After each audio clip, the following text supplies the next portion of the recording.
Hello guys, here we provide you audio dictation in original voice of Dr. G.D. Wist at a speed of 100 word per minute.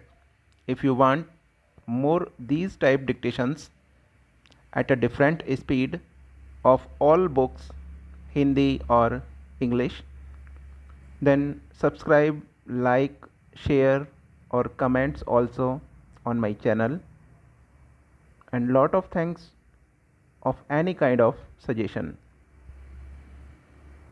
Now ready?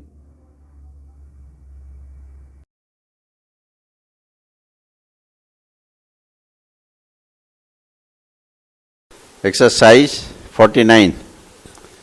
From the materials on record, it is evident that the appellant or plaintiff had a genuine claim which was considered in great detail by the trial court and supported by oral and documentary evidence. The High Court has not adverted to any of the factual details or claim of the plaintiff except reversing the judgment and decree of the trial court on the principle of estoppel.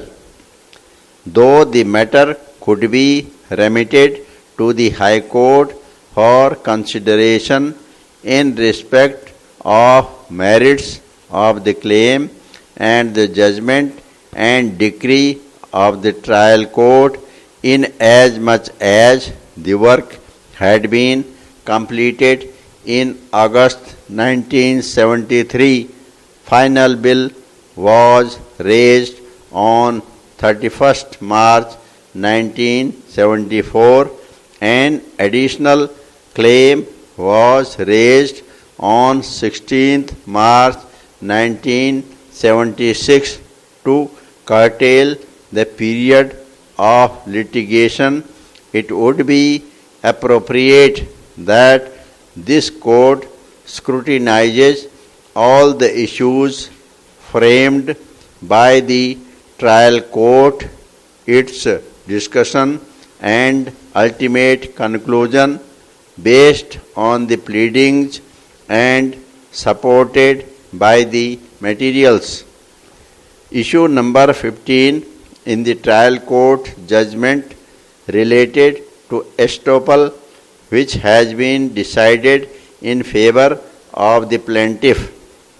In respect of other issues relating to execution of extra work, the trial court based its findings on the materials placed, accepted certain items in toto, and rejected certain claims, and ultimately rightly granted a decree for a sum of rupees 2 lakhs with proportionate costs and interest at the rate of 6% per annum from the date of the suit till realization, and the plaintiff is entitled to the said amount.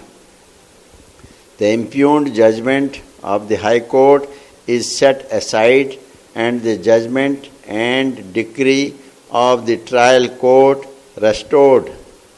The issue that falls for consideration in the present appeals is whether the appellant would be entitled for refund of the tax which was paid by him to the seller in view of the provisions of Section 44 of the Kerala General Sales Tax Act 1963.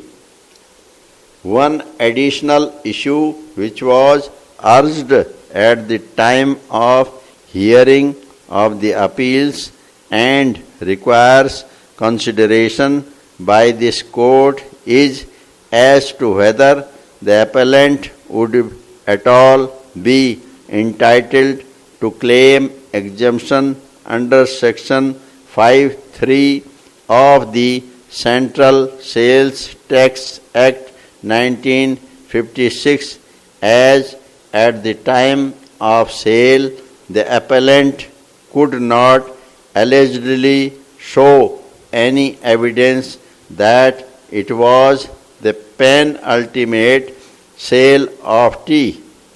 The appellants are exporters of tea.